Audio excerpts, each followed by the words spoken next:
Voilà, c'est sur un lieu qui a accueilli des réfugiés pendant 1 an et demi, et en l'occurrence beaucoup de mineurs et de familles avec enfants.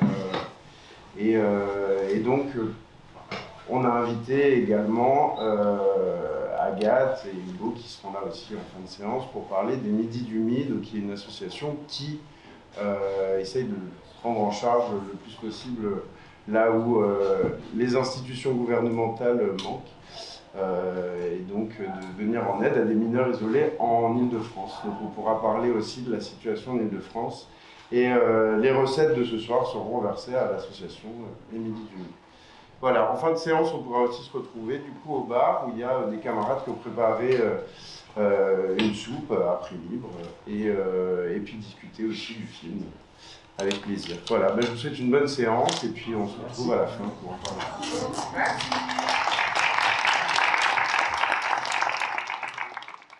J'étais sensible à cette cause. J'étais à Marseille, je me suis dit il faut aider. Et en fait, je me suis pris une claque directe de voir cet énorme bâtiment et de déjà tout ce qu'ils avaient organisé. Et dans cette urgence sociale, en fait, de réussir à faire tout ce qu'ils ont fait, j'ai trouvé ça fou. Et au début, je me suis impliquée, puis j'ai senti une caméra. Et en fait, c'est quand la première expulsion où il relogement des mineurs et que j'ai vu que les familles décidaient de rester, j'ai trouvé ça très fort. Voilà, les familles elles-mêmes s'est dit non, on est des pères, on reste dans le bâtiment. Et il y avait un Coréen aussi qui était là en fait et qui filmait beaucoup, c'est pour ça qu'il est un peu voilà, on signe le film à deux. Et on s'est dit c'est trop con, viens on assemble nos images, on fait un film, mais c'était très spontané. Pas du tout écrit, et voilà, c'est écrit au montage après la tonne de rush qu'on avait, on peut faire un film. Voilà. Tu avais beaucoup de rush Ouais, énormément, je sais pas, un 2 terrains, je sais pas, beaucoup de rush, le coréen filmé beaucoup. C'était assez frénétique, et voilà, donc lui était plus là, il était reparti en Corée à cause du Covid, donc je me suis retrouvée avec tout ça. J'ai trouvé une monteuse qui sortait d'école, qui était incroyable, et ensemble elle a accepté de suivre dans l'aventure, et on a écrit ensemble, et voilà. C'est vraiment un film qui s'est écrit au montage. Ok. Voilà. Et tu avais déjà été impliqué dans des squats, dans ce genre de... Enfin, des squats d'artistes divers, mais pas engagés comme ça. Ok. Et où en est le collectif maintenant? Est-ce que ouais, ils se sont un peu éparpillés. On va dire qu'il y a un petit noyau qui maintenant continue les permanences à Marseille pour trouver un lieu pas loin de la gare. Et voilà, ils font des permanences pour, comme je disais toi, pour trouver les papiers au bled, essayer de qu'ils puissent accéder à leurs droits en France et leur expliquer comment ça se passe, mais ils n'ont plus du tout de lieu pour les accueillir, ni leur fournir à manger, ni machin. Donc la situation est très très complexe. Ils ont perdu énormément de solidaires. Enfin, on a fait une projection à Marseille où ils étaient présents et en fait le témoignage était assez bouleversant, quoi, parce qu'ils ont dit qu'il y a eu vraiment un avant, un après Covid. On dit, voilà, on parle de 400 solidaires dans le film et maintenant ils sont plus que 4. C'est ça. Voilà. C'est génial. Voilà. Donc c'est très très très dur. Et il y en a de plus en plus. Et voilà. Le côté positif que je peux quand même dire, c'est que je recroise des jeunes de Saint-Just dans la rue et que ils sont tous, enfin beaucoup sont en CAP, il y en a même qui ont des apparts, qui sont mariés, il se passe des belles choses et ça fait plaisir. Il y en a même maintenant qui snob dans la rue, qui sont bien habillés. C'est trop cool. Voilà. C'est plutôt bon signe. C'est plutôt bon signe. Et le bâtiment ça va pas servir à rien, quoi. Le bâtiment est toujours vide aujourd'hui? Ouais. Ok. Donc ça va sûrement devenir, comme c'était plus ou moins prévu, une école d'éducateurs spécialisés. Ok. Mais c'est toujours vide pour l'instant. Ok. Est-ce que vous avez des questions sur le film?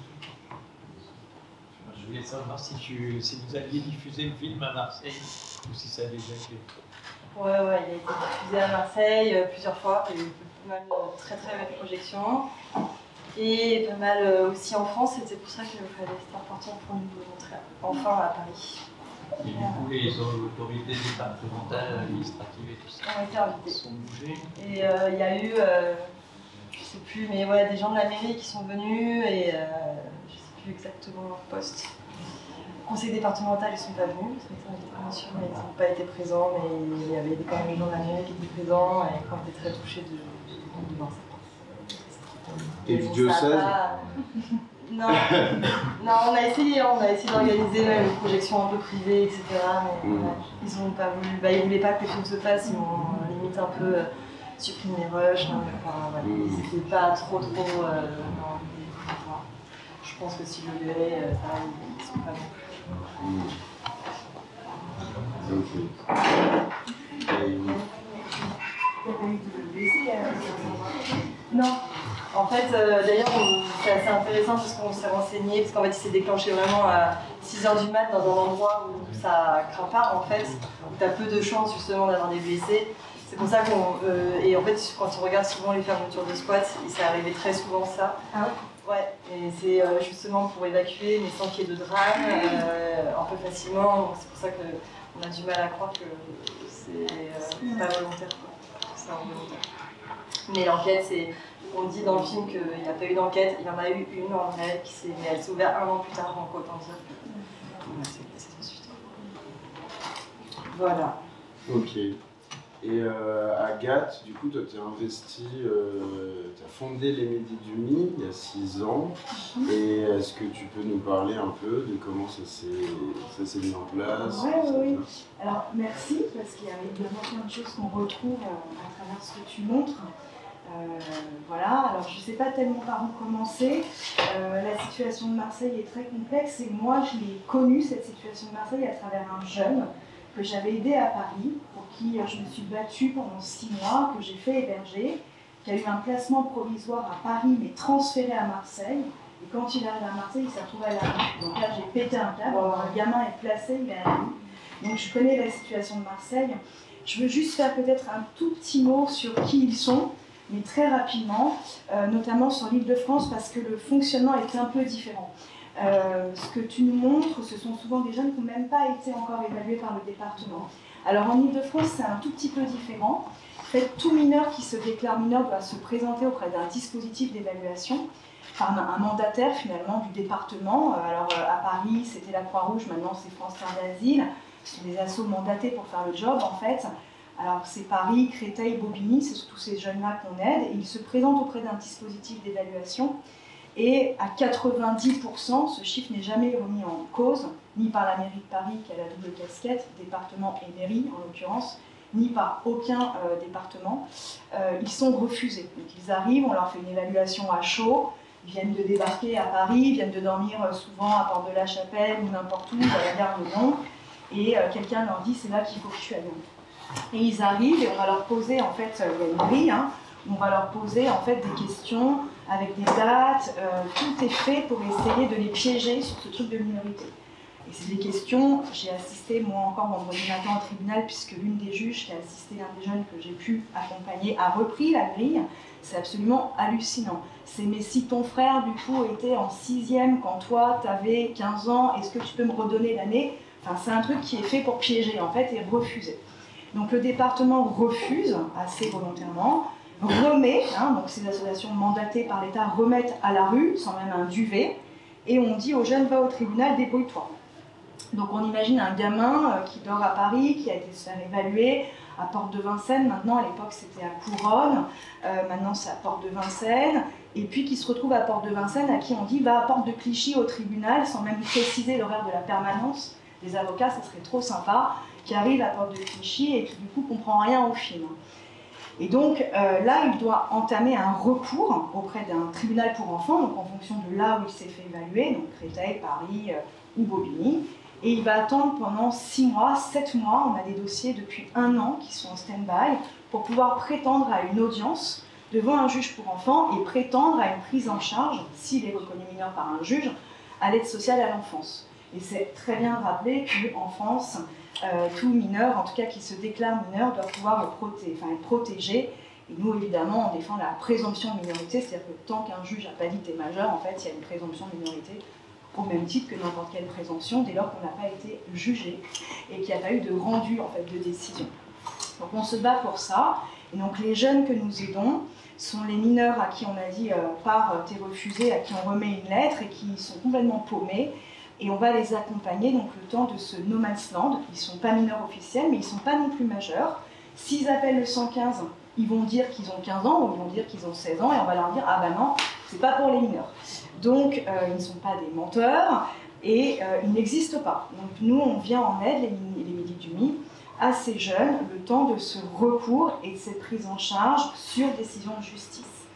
Paris n'est pas saturé, pas plus d'ailleurs que Marseille, pas plus qu'aucune des villes de France, puisque si un département est saturé, en tout cas n'a pas de place d'accueil, il y a une clé de répartition automatique qui se balance, et un jeune reconnu mineur à Paris peut être ensuite transféré sur n'importe quel département de France, puisqu'il y a une place qui l'attend en théorie. Donc je sais qu'à Marseille, c'est loin d'être le cas.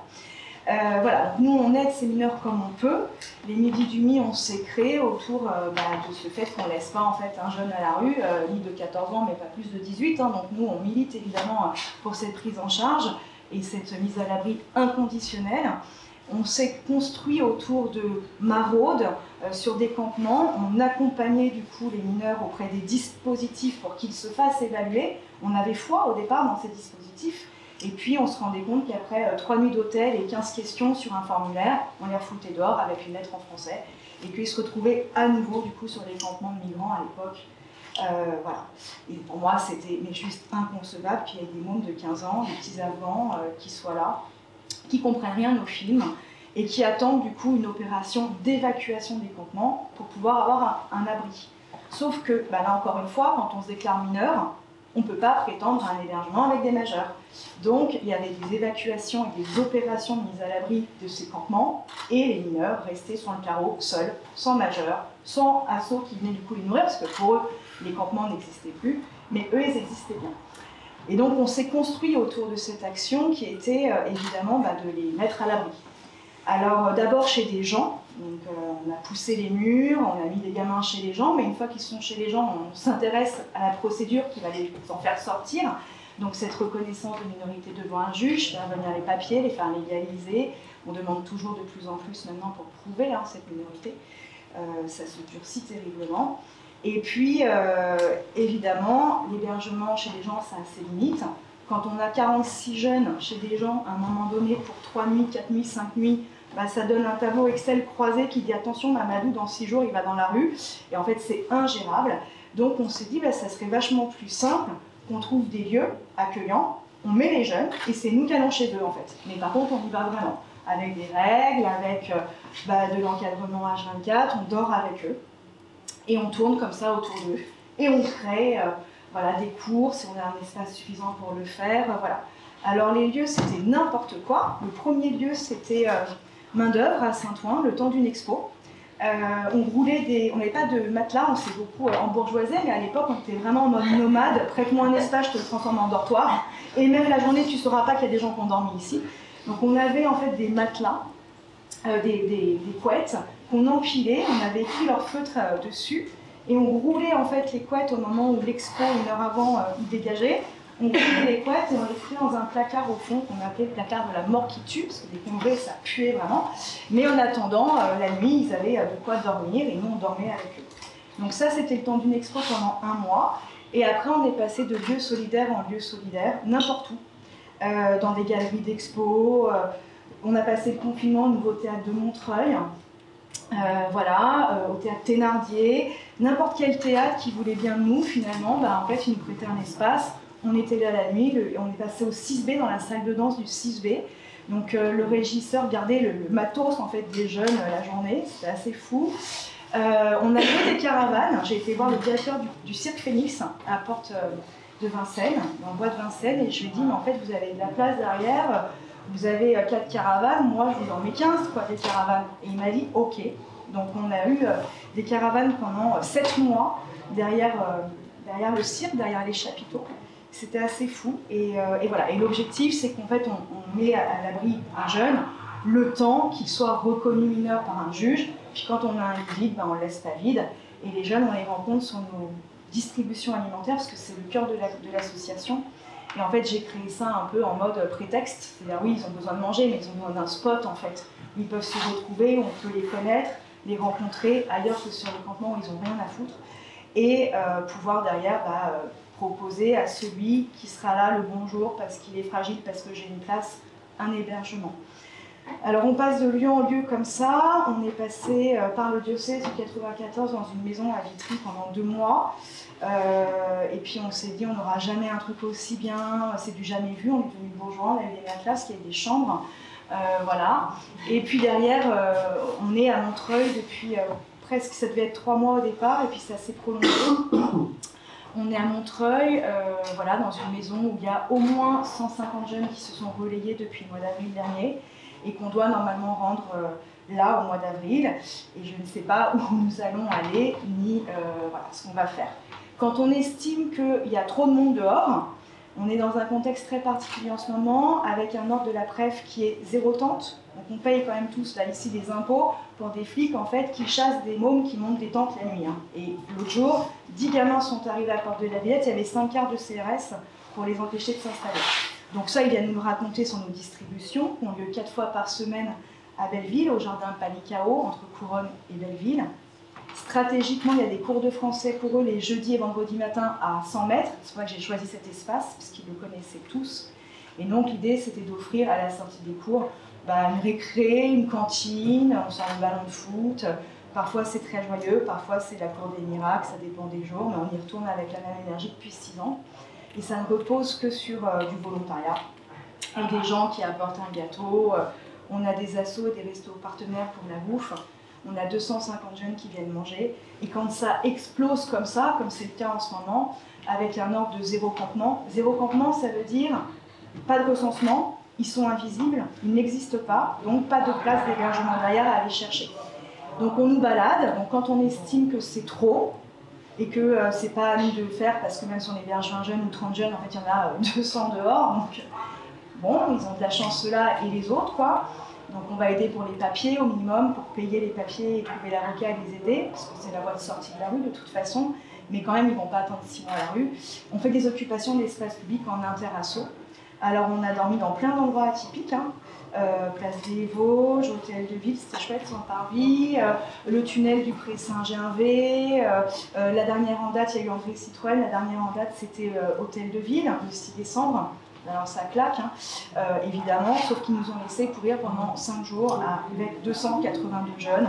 Donc a priori, même ça les dérange plus tellement. Voilà, donc à un moment donné, on dit, en fait, il n'y a plus de campement. Nous, on en a 20 chez nous, ils sont 200 dehors, on en nourrit 300. On paye pour 300 jeunes les papiers, stop. Donc on fait des occupations de l'espace public entre deux. Et là, pour le coup, les jeunes sont mis à l'abri par la préfecture de région et dispatchés partout. Donc on a des jeunes qui sont dans le fin fond du 91, dans le fin fond du 97, du 77, 95, et on garde le lien avec eux à travers leur procédure, bien sûr, ces déjeuners, bien sûr. Et la phrase qui est dite, de toute façon, on ne vous lâchera pas. Voilà, on continue.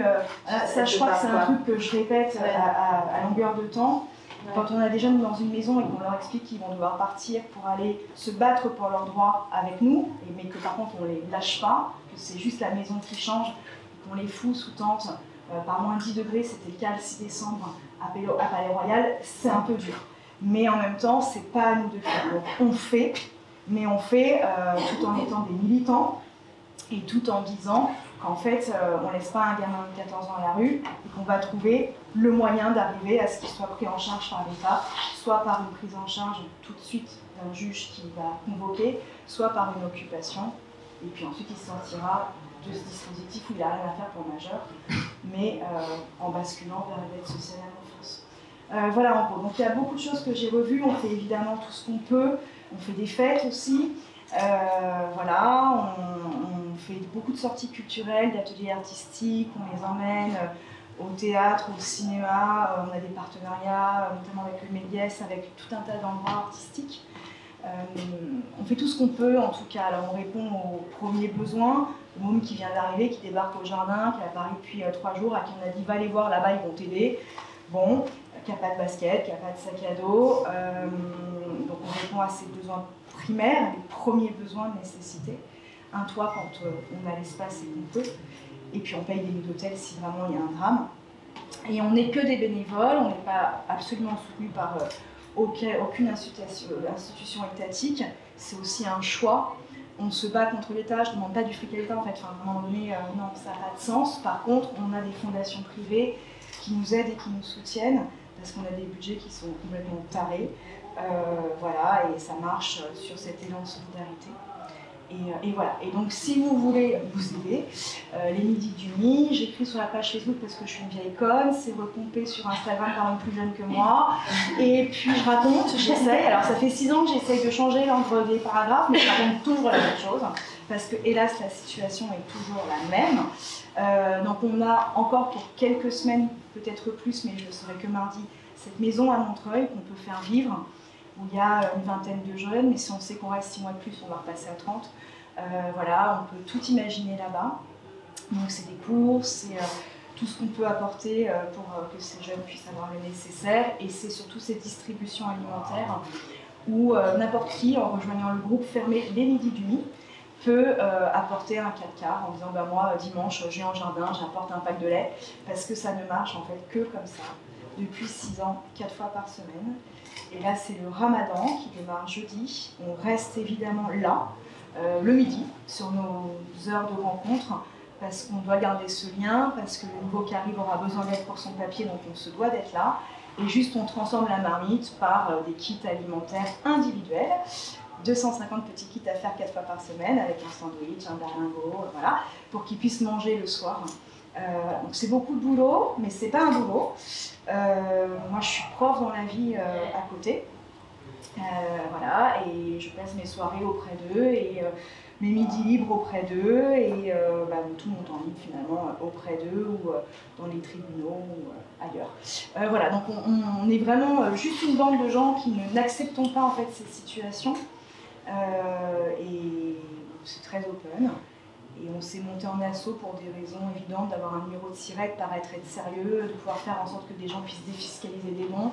C'était pas l'idée, quoi. Pour moi, l'idée, c'était qui veut vient et aide, quoi. On marche vraiment comme un collectif. Voilà, à peu près. Voilà. Ça, de redonner le nom, c'est Midi du Mi. Les midis du Mi. Alors en fait, moi, j'ai pas voulu créer un truc marketing. Mais c'est Midi les midis Mi. du Mi. En fait, il y a une étudiante journaliste qui bossait pour Mediapart en freelance, il y a 7 ans donc, qui a voulu venir voir sur les déjeuners comment ça se passait. Et la fille a dit, mais j'écris quoi? Il faut un nom. J'ai dit, merde, il faut un nom. Ah bon, d'accord. Je sais pas, on a un collectif, on arrive, on file à manger, on aide ces jeunes, j'en ai chez des copains à moi. Ah bon, il faut un nom. Et donc, du coup, j'ai dit les midis parce que c'est le midi, puis du Mi comme mineur isolé étranger, quoi. Et donc, c'est resté, parce que son article est sorti, pour le coup, il a été à la une de Mediapart, j'étais vachement contente, mais du coup, c'est resté. Et voilà, donc c'était pas du tout l'idée de créer une asso, il n'y a pas eu ça, il y a eu juste, ils sont là, on sait, on ne peut pas ignorer, on fait, donc on s'organise en bonne organisée, quoi. C'était plutôt ça l'idée. Mais maintenant, c'est une grosse asso, et c'est bien, et on nous fait un peu du chantage affectif, les fondations surtout, en disant si vous voulez 20 000 € pour des papiers, on va vous les donner, mais par contre, il faut structurer, il faut salarier, on vous donne une enveloppe pour salarier. Donc, on a un peu un truc qui est en train de s'articuler sur quelque chose qui devient beaucoup plus organisé malgré nous, mais on a besoin de fric. Et pour pouvoir avoir ce fric, on a besoin du coup peut-être d'avoir 1 ou 2 salariés, on a des services civiques. Voilà, on suit aussi ce qu'il faut faire pour pouvoir répondre aux besoins des jeunes, parce que c'est quand même le premier. Donc, on fera ce qu'il faut. En gros, ça voudrait dire que certaines fondations se prêtent à vous suivre, mettre plus de thunes, Ouais. s'il y a quelque chose de l'ordre d'une structure, une association comme une boîte quasiment même. C'est ça. Mais dire là on pourrait lâcher, mais il faudrait que ce soit dans ce sens-là. C'est ça. Et après, il faut peut-être trouver. Et si vous trouvez un lieu, que ce soit par une fondation ou par n'importe quoi, qui pourrait mettre un lieu à dispo, ça aiderait encore plus. Bah là, on bidouille en fait. C'est-à-dire que l'idée nomade d'aller de lieu en lieu, moi, elle me parlait très bien, parce que ça évitait justement de dire on a un lieu fixe pour toute la vie, parce que du coup, c'est aussi reconnaître quelque part qu'on pallie vraiment à un manque. Donc ça me fait chier. Donc en fait, j'aimais bien l'idée de dire bah là, je sais pas où on va trouver. Il y a bien un squat qui va nous prêter une pièce. Il y a bien un endroit qui va dire bah là, nous on a un petit coin. Vous êtes sérieux, vous avez des conventions, vous savez faire, vous avez bonne presse. Allez-y, on met à dispo le petit coin. Alors ça fait partie des discussions qu'on a, notamment avec Caritas ou des gros trucs comme ça, qui eux seraient en mesure de nous filer un lieu, voilà, à moindre coût. Mais c'était pas vraiment le délire de départ. Le délire de départ, c'était de dire on fait par nécessité d'agir, on fait parce qu'il y a une urgence, on se bat pour 15 jours, on n'avait plus besoin de faire ça, qu'il y ait cette mise à l'abri, le temps de ce recours, ça paraît logique, c'est la présomption de minorité, quoi. Donc en vrai, bon, on en est là, on ne sait pas trop. Moi j'activerai des leviers parce que de toute façon, a priori, on va dégager le 10 avril et moi j'ai quand même une vingtaine de jeunes à replacer là. Mais peut-être pas, on va voir, peut-être que ça sera prolongé. Et puis on ira là où on pourra aller. Et puis si on peut aller nulle part, on va aller occuper l'espace en disant qu'on est là tous ensemble et qu'on a plus de solution et qu'on a assez fait. Donc on fait ça à peu près tous les 2-3 mois. Et on fait une pause, puis après on remet un compte aux jeunes. Mais bon, en tout cas c'est bien pourri quand même comme situation. Ce qui est montré dans ton documentaire est absolument magnifique. Et je retrouve évidemment ces moments partagés avec ces jeunes trop beaux et en même temps trop durs. Et c'est ce qui fait tenir en fait. Ce qui fait tenir, c'est qu'il y a des victoires. Ce qui fait tenir, c'est que c'est dur et en même temps c'est beau. Et c'est vrai surtout. On est dans une société où les choses vraies se font assez rares. Et là, ça triche pas. Voilà, ça a besoin, ça s'est demandé et c'est une reconnaissance qu'on n'attend pas, qu'on se prend et qui est belle. Et moi, ce que je leur dis à chaque fois, ils m'engueulent moi aussi quand je les rappelle pas, les vieux, là, les anciens qui ont passé au déjeuner. Je dis attends 2 secondes, je suis en train de filer une paire de pompes à ton petit frère qui vient d'arriver, qui dort dans la rue, on verra après, tu vas à l'école, c'est bon maintenant pour toi quoi. Et en fait voilà, il y a ce lien qu'on tisse dans le temps et en même temps notre vocation c'est d'accepter qu'ils ne font que passer et que notre but à nous c'est que l'État en fait les prenne en charge. Voilà, c'est une étape. Et on a vu passer énormément de jeunes, et je ne compte pas parce que je n'aime pas la notion des chiffres. Moi, ce ne sont pas des chiffres. Quand même, je communique dans un comité 96% de placement, ça me fait chier, parce que tu aurais parlé des 4% qui n'ont pas été placés, et pourquoi ils n'ont pas été. Mais comme on est dans une société où on parle de chiffres, les institutions, on essaye d'en avoir aussi, mais en fait, c'est trop chiant. Mais c'est beaucoup de jeunes en tout cas, c'est beaucoup de jeunes et ils sont très nombreux parce que actuellement, il n'y a pas de campement, donc pas d'opération de mise à l'abri, donc ça stagne terriblement. Voilà en gros. Je voulais juste vous faire un mot juste sur le film pour que vous soyez au courant. Il a une diffusion sur Mediapart et là il a plus de diffusion, donc a priori il y aura une projection encore à Paris et un peu en France. Mais après on va évidemment le mettre en ligne gratuitement pour qu'il soit visibilisé au plus. Donc si vous a plu et qu'il vous parle, n'hésitez pas à suivre. Voilà, on s'appelle Zeg et Film, on a des pages Facebook, Insta, ce que vous voulez. Et on vous tiendra informé. Et donc on compte sur vous pour diffuser largement ce film. On a besoin de vous. Il faut qu'il soit vu. Tous les scolaires. Et aussi il y a des affiches dehors où on a mis c'est libre service, servez-vous. Si vous voulez donner un petit peu, c'est cool, ça reviendra à Agathe des États-Unis. Voilà, l'affiche est trop belle, je sais pas si vous l'avez vu, mais c'est un mec du squad qui l'a fait et franchement. Et sur l'affiche, il y a un lien vers quoi? C'est l'affiche du film, non. D'accord. Voilà, c'est il y a les affiches. une info par exemple sur votre page. Et ouais, non. Non, mais par contre, il y a marqué un carton avec marqué notre Insta juste à côté. Donc oui, là-dessus, voilà. Ouais, c'est Hugo, très fort. Merci. Il y a des petits flyers jaunes du coup midi du midi qui sont posés là, quelque part à la sortie sur la table à gauche. Et puis voilà, le meilleur moyen de nous contacter, c'est vraiment par l'Insta ou par le Facebook. Si on a un vieux con, on peut utiliser Facebook. Ah bah moi parce que c'est moi qui te répondais si t'es un vieux con et puis une vieille conne, ça va bien marcher. Donc n'hésite pas parce que c'est moi derrière pour le coup. Insta c'est pas moi mais elle me transfère les messages et tout. Voilà. Et merci beaucoup à Dimitri aussi. Merci infiniment. Qui a tout organisé, il a tout le temps de regarder le film et d'organiser cette soirée et d'inviter Agathe et tout. Merci à vous. Merci à vous.